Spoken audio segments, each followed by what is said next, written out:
Hello everyone, कैसे हैं आप सभी। आशा है आप सभी बहुत अच्छे होंगे। तो आज हमारे डेली शेड्यूल प्रोग्राम का 11वां दिन है और आज मैं आपको टास्क 11 दूंगा जो कि 17 फरवरी के लिए होगा और आपको इसको 17 फरवरी में कंप्लीट करना है किसी भी तरह से। और फ्लूइड मैकेनिक्स में आपको वियर एंड नॉचेस पढ़नी है। कल मैंने आपको फंडामेंटल फ्लूइड फ्लो और ये दिया था, फंडामेंटल फ्लूइड फ्लो और ऑरिफिस दिया था। आशा है आपने उसे कंप्लीट कर लिया होगा।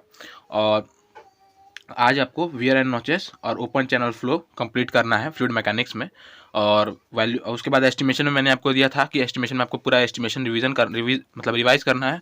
कॉन्ट्रैक्ट एंड इट्स टाइप और आउटर, ये जितने भी चीज़ें आपको पढ़ लेनी थी तो आपने ये पढ़ ली होंगी। तो अब हमारा एस्टिमेशन यहाँ पे ख़त्म होता है। अगर कोई पार्ट बचा हो तो आप उसको मतलब पैरेलली कंप्लीट कर लीजिएगा, लेकिन मुझे जहाँ तक मालूम है कि अब कोई पार्ट बचा नहीं है और वैसे भी एस्टिमेशन बहुत छोटा सा सब्जेक्ट है। उसके बाद अब वैल्यूएशन में हम पढ़ेंगे। तो वैल्यूएशन में हम आज मतलब आपको टर्मोलॉजी पढ़ना है। वैसे तो वैल्यूएशन पूरा टर्मोलॉजी बेस्ड ही है, उसमें लगभग सब टर्मोलॉजी ही है, कोई ऐसा मतलब अलग से चैप्टर नहीं है। तो आज मतलब अभी हमारे पास ये हमारे इस वीक का आई थिंक तीसरा या चौथा दिन है। तो तो मतलब आप टर्मोलॉजी उसमें जितने भी आपसे हो पाएंगे उतना आप पढ़ लीजिएगा, जो बचेगा वो हम अगले दिन नेक्स्ट डे में कंप्लीट कर लेंगे।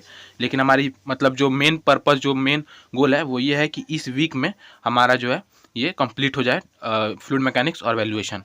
इसके साथ साथ आपको रीजनिंग में पढ़ना है डे 6।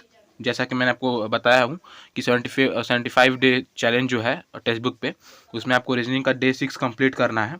और किसी भी तरह के पीडीएफ या नोट्स के लिए आप हमारे टेलीग्राम चैनल से जुड़ सकते हैं और वहाँ पे कमेंट कर सकते हैं। और किसी भी सजेशन या एडवाइस अगर आपको देना हो, कोई भी सजेशन या एडवाइस, तो आप हमें कमेंट करें, जिससे कि हम इन वीडियोज़ को और भी हेल्पफुल बना सकते हैं और भी फ्रूटफुल बना सकते हैं इन वीडियोज़ को।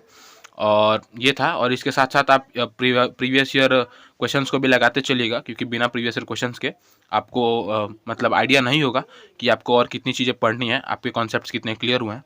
तो इन सब चीज़ों के लिए प्रीवियस ईयर क्वेश्चन लगाना बहुत ज़रूरी चीज़ है। तो ये था आज के टास्क में। Thank you.